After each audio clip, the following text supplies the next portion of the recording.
दोस्तों, कभी हार न मानना एक अद्भुत गुण है जो किसी भी व्यक्ति को सफलता की ओर ले जा सकता है। यह वह शक्ति है जो हमें चुनौतियों का सामना करने और अपने लक्ष्यों को प्राप्त करने में मदद करती है। दृढ़ता के बिना हम आसानी से हार मान सकते हैं और अपने सपनों को छोड़ सकते हैं। इस वीडियो में हम कभी हार न मानने की शक्ति और इसके महत्व के बारे में जानेंगे। हम इस गुण के कुछ प्रसिद्ध उदाहरण को भी देखेंगे और सीखेंगे कि हम इसे अपने जीवन में कैसे विकसित कर सकते हैं। चाहे आप अपने करियर, अपने रिश्तों या अपने व्यक्तिगत विकास में सफल होना चाहते हैं, दृढ़ता आपके पास सबसे महत्वपूर्ण उपकरणों में से एक है। यह वीडियो आपको वह प्रेरणा देगा जो आपको आगे बढ़ने और अपने लक्ष्यों को प्राप्त करने के लिए आवश्यक है। तो आइए इसे आज की बौद्ध कहानी के माध्यम से समझते हैं कि दृढ़ता क्या है और यह हमारे जीवन में कैसे परिवर्तन ला सकती है। एक बार एक बहुत ही दुखी व्यक्ति एक महात्मा के पास आकर कहता है, मैं अपने जीवन से बहुत दुखी हूं। मैं अपने बीवी बच्चों और अपने परिवार को भी खुश नहीं रख सकता। मैं अपने लिए भी कुछ नहीं कर पा रहा।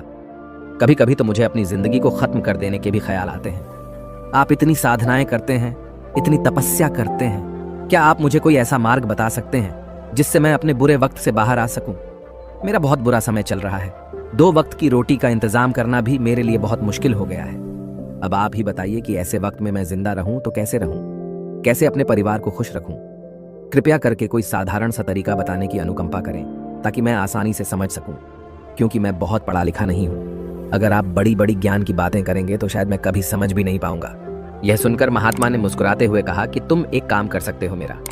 उसने सामने की तरफ इशारा करते हुए कहा कि उस ऊंची पहाड़ी पर एक मंदिर है और उस मंदिर के पास चींटियों का एक घर है जहां पर हजारों चींटियां रहती हैं। तुम्हें सुनने में बड़ा अजीब लगेगा, लेकिन वह चींटियां उस मंदिर की जमीन को खराब कर देती हैं। उस मिट्टी की उपजाऊ शक्ति वह खत्म कर देती है, जिसके कारण वहां पर कोई भी पेड़ या कोई भी घास पनप नहीं पाती है। तुम मेरा एक काम करो, उसके बाद मैं तुम्हें तुम्हारे सवालों के जवाब दूंगा। तुम 7 दिन तक रोज उस पहाड़ी पर जाओ और उस चींटियों के घर को तहस नहस कर दो, उसको तोड़ दो। जब भी तुम्हें कोई चींटियों का घर दिखे मंदिर के आसपास तो उसे वहीं पर तहस नहस कर देना, लेकिन याद रहे घर को तोड़ने में कोई भी चींटी मरने नहीं चाहिए। इस बात को समझने का प्रयास करते हुए वह युवक वहां से चला गया। शायद उसको कुछ समझ में नहीं आया था कि महात्मा जी ऐसा क्यों करवा रहे हैं। वह तो उन चींटियों पर अन्याय कर रहे हैं, उनका घर तोड़वा रहे हैं, उन्हें नुकसान पहुंचा रहे हैं। आखिर कौन महात्मा ऐसा करेगा? लेकिन फिर भी उस महात्मा की बात मानते हुए वह अगले दिन से ही पहाड़ी पर जाना शुरू कर देता है। जब वह पहले दिन पहाड़ी पर पहुंचता है तो देखता है कि बहुत सारी चींटियां अपना खाना जुटाने में लगी हुई हैं। सारी चींटियां कतार से चल रही थीं और अनाज के छोटे छोटे कण उठाकर अपने घर में जमा करती जा रही थी। ये देखकर पहले तो उस युवक का मन कमजोर पड़ गया। उसने सोचा कि ये इतनी मेहनत करके अपना घर भर रही हैं और मैं इनके घर को तबाह कर दूंगा तो इनको कितना बुरा लगेगा। लेकिन फिर उसने उस महात्मा की बात याद करते हुए उस घर को तोड़ना शुरू कर दिया। जल्द ही चींटियों में हाहाकार मच गया। वह इधर उधर दौड़ने लगी। अभी तक जो कतार में चल रही थी अब वह बिखर गई और इधर उधर अपनी जान बचाने के लिए भागने लगी। थोड़ी देर में घर टूट गया और सारी चींटियां इधर उधर छुपने के लिए भाग चुकी थीं। यह करने के बाद वह युवक दुखी मन से वापस अपने घर पर लौट आया। उसका मन परेशान था, दुखी था, पश्चाताप से भरा हुआ था। फिर उसने अपने बिस्तर में रात में लेटे लेटे ही सोचा कि अब तो उन चींटियों का घर तबाह हो चुका है। अब वहां वापस जाने से क्या प्रयोजन है? अब क्या फायदा होगा? क्योंकि चींटियों का घर तहस नहस करने के लिए महात्मा जी ने कहा था, जो मैं कर चुका हूं। लेकिन फिर कुछ सोचकर अगले दिन उसने फिर से जाने का निश्चय किया और अगले दिन सुबह सुबह उठकर वह वापस उसी पहाड़ी पर पहुंच जाता है। पहाड़ी पर पहुंचकर वह उसी जगह पर पहुंचता है जहां पिछली सुबह उसने उस घर को तहस नहस कर दिया था। लेकिन वह यह देखकर चौंक जाता है कि उन चींटियों ने फिर से अपना घर उसी जगह पर बना लिया था और अब वह फिर से अपने घर के लिए सामान इकट्ठा करने में जुटी हुई थी। उस आदमी को देखकर लगा कि यह चींटियां कितनी मूर्ख हैं। इनको पता है कि कल ही इनका घर इसी जगह पर तबाह किया गया है और उसी जगह पर उन्होंने अपना नया घर भी बना लिया। और यह सोचकर वह आदमी हंसने को हुआ। लेकिन फिर से महात्मा की बात याद करते हुए उसने उन चींटियों का घर फिर से तबाह करना शुरू कर दिया। फिर से उन चींटियों में हलचल मच गई और थोड़ी देर में वह चींटियां इधर उधर अपनी जान बचाने के लिए भागने लगी। कुछ ही देर में उनका घर फिर से नष्ट हो गया और वह युवक थोड़ा संतोष के भाव से कि इस बार तो मैंने अच्छी तरह से उस घर को तबाह कर दिया है, अब तो वह चींटियां यहां पर अपना घर बना ही नहीं पाएंगी। इसीलिए जाने से पहले उसने उस घर पर ठंडा पानी भी डाल दिया ताकि चींटियां वहां पर अपना घर न बना सकें। और इस तरह अपना कर्म पूरा करके वह युवक फिर से अपने घर लौट आया। आज रात में सोते वक्त फिर से वह इंसान यही सोच रहा था कि क्या महात्मा यह सही काम करवा रहे हैं? क्या किसी का घर तबाह करना किसी सिद्ध पुरुष को शोभा देता है? क्या हो अगर वह महात्मा सिद्ध पुरुष हो ही ना? क्या होगा अगर वह मुझे बेवकूफ बना रहे हो? लेकिन फिर उसने निश्चय किया कि मैं अपने काम को पहले पूरा कर लेता हूं, उसके बाद ही पता चलेगा कि महात्मा मुझसे ऐसा क्यों करवा रहे थे। और यही सोचकर वह रात में सो जाता है। अगले दिन सुबह उठकर वह फिर से उसी पहाड़ी की ओर निकल जाता है। पहाड़ी पर पहुंचकर वह उसी जगह पर पहुंचता है जहां पर उसने उनके घर को तबाह कर दिया था, और वह यह देखकर खुश हो जाता है कि वहां पर कोई भी घर नहीं था। सारी चींटियां वहां से भाग चुकी थीं।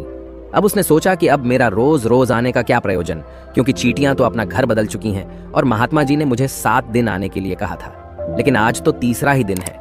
अब बाकी 4 दिन वापस आने का क्या प्रयोजन? और यही सोचकर उसने निश्चय किया कि यहां से वह सीधा उसी महात्मा के पास जाएगा और उनको यह सारी खबर बता देगा। जब वह वापस मुड़कर उस पहाड़ी से उस महात्मा की कुटिया की तरफ जाने लगा तो उसने देखा तो अचानक उसकी नजर एक और घरौंदे पर पड़ी जो कि चींटियों का ही बनाया हुआ था। मतलब कि वह घरौंदा चींटियों ने ही बनाया था और अब वह चींटियां नए घर में वास कर चुकी थीं। यह नया घर उनके पुराने घर से थोड़ी ही दूरी पर था, और जब उस युवक की नजर उस घरौंदे पर पड़ी तो उसने सोचा कि शायद महात्मा को पता था कि यह चींटियां अपना घर यहां से बदलकर किसी दूसरी जगह पर बना लेगी, इसीलिए उन्होंने मुझे 7 दिन आने के लिए कहा था। और यह विचार करके वह उसका नया घर भी तोड़ने के लिए पहुंच जाता है। जब वह वहां पहुंचा तो चींटियां उसी तरह अपने कार्य में लगी हुई थीं। वह अपने लिए खाना इकट्ठा कर रही थी और अपने घर में जमा करती जा रही थी। जो पुराना घर टूटा था वहां भी अनाज के कण बचे हुए थे और चींटियां वहां से भी अनाज इकट्ठा कर करके वापस अपने नए घर में ला रही थी।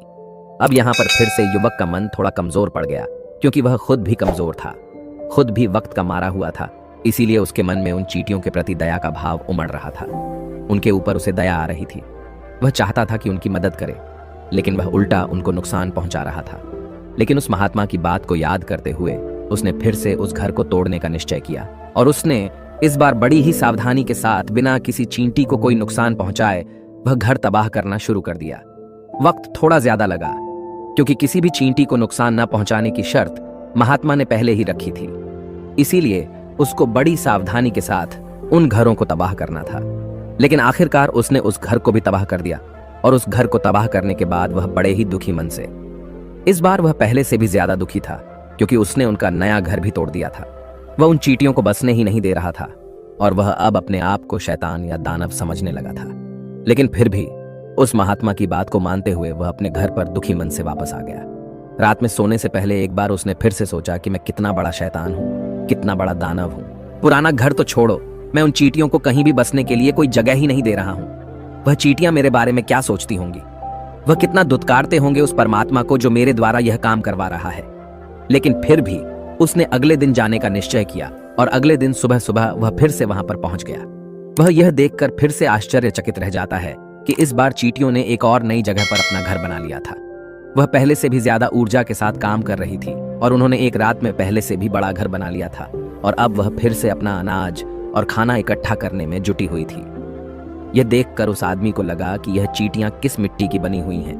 मैं इनको बार बार यहां से भगाने की कोशिश कर रहा हूं, और ये वहीं पर अपना घर बना लेती हैं। क्या इनको पता नहीं है कि मैं इन्हें यहां पर कभी भी बसने नहीं दूंगा? यह चींटी है, दिखने में इतनी छोटी है, लेकिन फिर भी यह मुझसे हार नहीं मान रही है। बड़े ताज्जुब की बात है। और इस बार उसने गुस्से में उस घर को तहस नहस करना शुरू कर दिया। लेकिन इस बार तहस नहस करते हुए कुछ चींटियां वहीं पर मर गईं। उसके पैरों तले कुचल दी गई। कुचलने के बाद जब वह अपने अहंकार से बाहर आया तो उसने देखा कि गुस्से में उसने उन चींटियों को कितनी क्षति पहुंचा दी है। उसका मन पश्चाताप से भर गया और वह रोता हुआ अपने घर की तरफ बढ़ गया। रात में सोते वक्त उसने सोचा कि मैं उन चींटियों पर बहुत ज्यादा अत्याचार कर रहा हूं, अब इससे ज्यादा अत्याचार मैं नहीं कर पाऊंगा। और यही सोचकर वह अगले दिन उन चींटियों के लिए अपने घर से थोड़ा आटा लेकर उसी पहाड़ी पर पहुंच जाता है। आज उसके मन में उन चींटियों के प्रति श्रद्धा का भाव था, दया का भाव था। आज वह उनकी मदद करना चाहता था। और जब वह वहां पर पहुंचा तो चींटियां फिर से अपने नए घर को बनाने में जुटी हुई थी। उसने बड़ी ही दया के साथ उन चींटियों को अपना लाया हुआ आटा खिलाया, और अगले 3 दिनों तक वह ऐसा ही करता रहा। जो इंसान पिछले 4 दिनों से चींटियों को नुकसान पहुंचा रहा था, अब वही इंसान उन्हें मदद कर रहा था। वह रोज सुबह जाता और उन चींटियों को अपने हाथों से आटा खिलाता। 7 दिन के बाद वह युवक उस महात्मा के पास पहुंचकर हाथ जोड़कर बोलता है कि हे महात्मा जी, मुझे माफ कर देना। मैंने उन चींटियों का घर तबाह करने के लिए बहुत कोशिश की। मैंने उनका घर तबाह किया भी। एक बार नहीं, 4-4 बार मैंने उनका घर तोड़ा। उसके बाद मैं हिम्मत नहीं कर पाया, उनके घर को नहीं तोड़ पाया। मैं समझ सकता हूं कि मैंने आपका काम पूरा नहीं किया और इसके बदले आप मुझे वह तरीके भी नहीं बताएंगे जो कि मुझे मेरे बुरे समय से बाहर निकाल सकते हैं। लेकिन मुझे इसका कोई दुख नहीं है। मुझे लगता है कि मैंने जो किया वह सही किया, इसीलिए मैं आपसे आज्ञा लेकर वापस जा रहा हूं। कृपया मुझे वापस अपने घर जाने की आज्ञा दीजिए। यह सुनकर उस महात्मा ने मुस्कुराते हुए कहा कि अरे बेटा, इतनी भी क्या जल्दी, रुको तो सही, जलपान तो कर लो, थोड़ी देर ठहर जाओ, उसके बाद चले जाना। और यह कहकर वह महात्मा उस युवक के लिए पानी लेकर आते हैं। पानी पिलाने के बाद महात्मा उस युवक से पूछते हैं कि तुम मुझे यह बताओ कि आखिर तुम उन चींटियों का घर तबाह क्यों नहीं कर सके।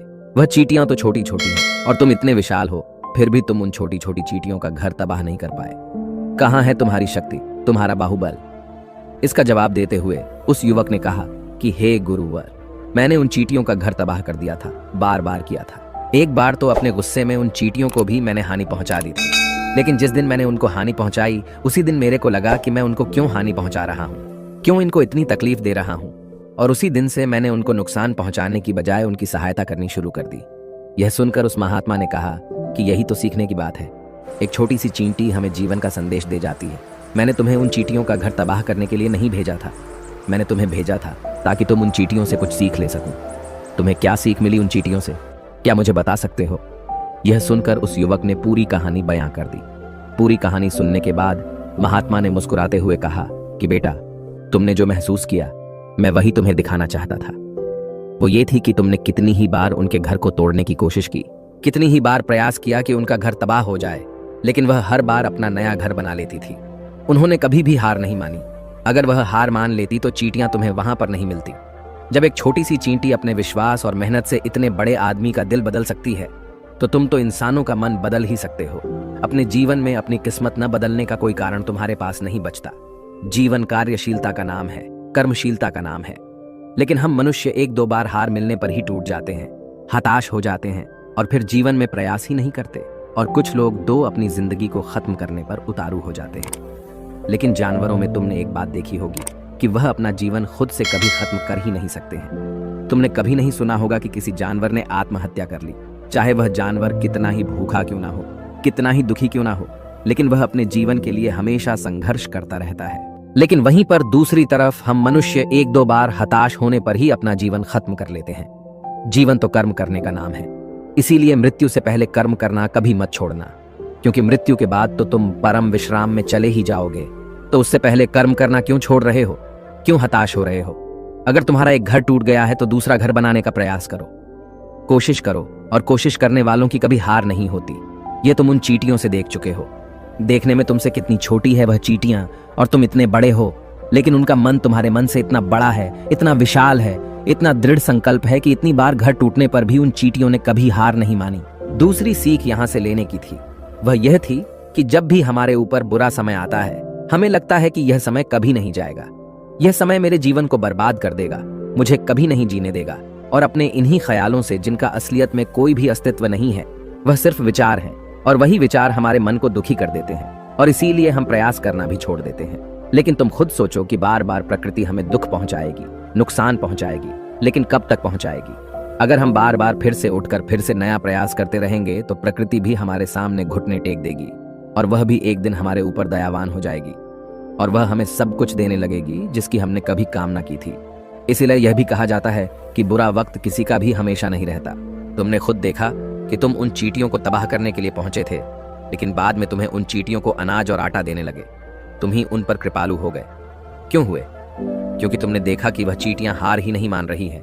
इसी तरह अगर तुम भी अपने जीवन में कभी हार नहीं मानोगे तो एक न एक दिन ये प्रकृति तुम्हें वह सब कुछ देगी जो तुम अपने जीवन में पाना चाहते थे। इसीलिए हमेशा याद रखना, हमें बिना रुके, बिना थके और बिना परिणाम की चिंता के बस कार्य करते जाना है। और दूसरा यह कि एक न एक दिन प्रकृति तुम्हारे उस कर्म का परिणाम तुम्हें जरूर देगी। तो दोस्तों, कैसी लगी आपको यह कहानी? आप हमें कमेंट सेक्शन में जरूर बताना, और अच्छी लगी हो तो इस चैनल को